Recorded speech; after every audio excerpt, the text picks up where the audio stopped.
G'day everyone, Nanny here with part 2 of building a floating base. We're going to extend the base today and start putting in some gardening. It'll be quite interesting, it'll have lighting involved as well. On our next episode we'll be building a new part onto the base and putting in a landing pad. But first of all we need to set up some power, which will only be a temporary arrangement because this whole area will be taken away when the base is complete.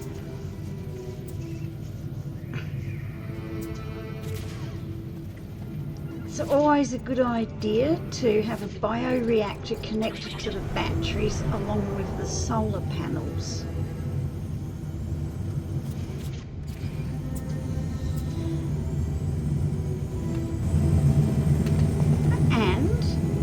Build a power switch.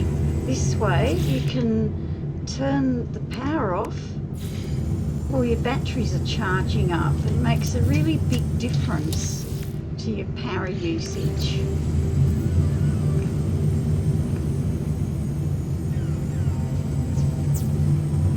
I love these power switches, they're really great.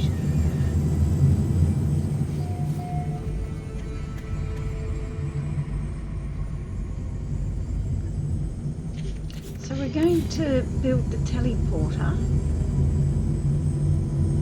This is so that we can access the top roof where we're going to do our garden and start to add onto the base. I decided to lower mine into the floor.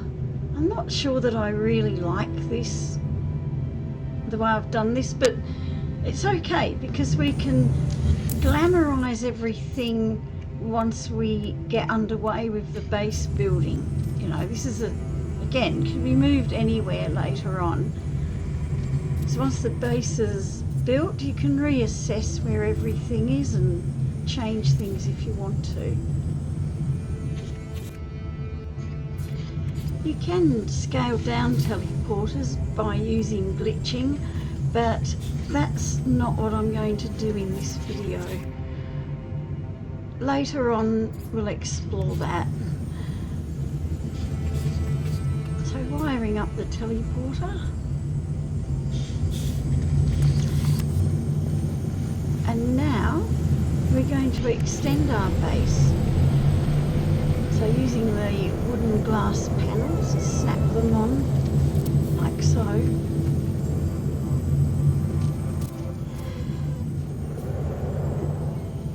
This isn't the best way to make a big circular platform, but for this video, because the videos are progressive in exploring ways to do things and technique, this is more of a basic way to do something. So you can always patch these gaps up using the small triangles, and it works quite well. Make another teleporter.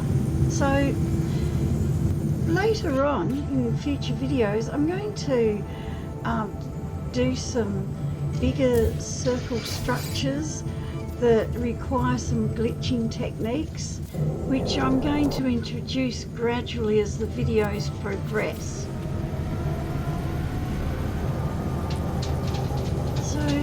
Making the second teleporter.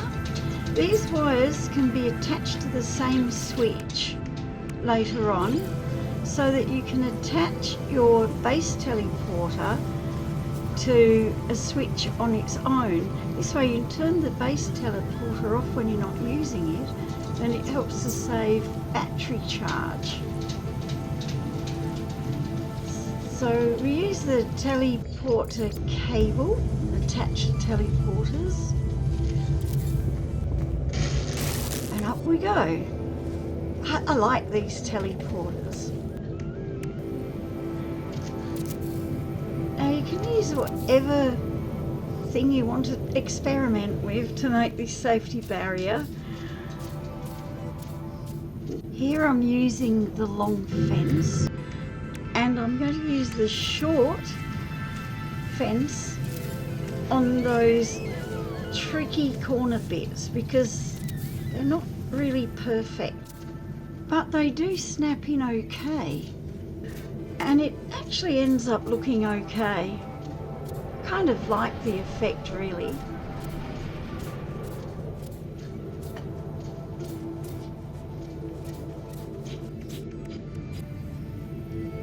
Now we're going to build the rooftop garden.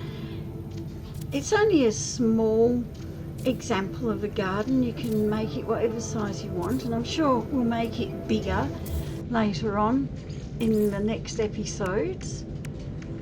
But you will need some merchandise from the Quicksilver store for your garden.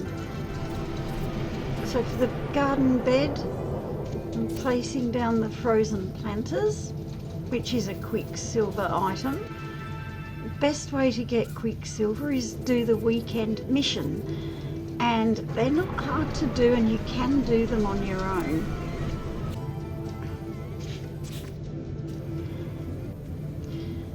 Yeah, the gardening's really good fun,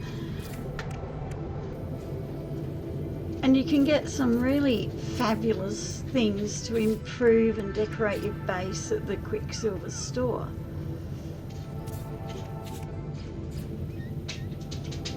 Some of these plants are really terrific for adding more light and colour to your base as well.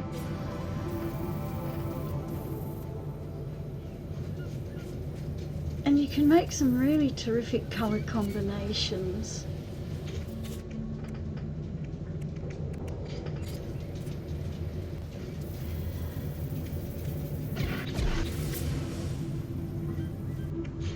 Adding lighting to your garden really brings it to life, and the small lantern is terrific because you can easily hide it.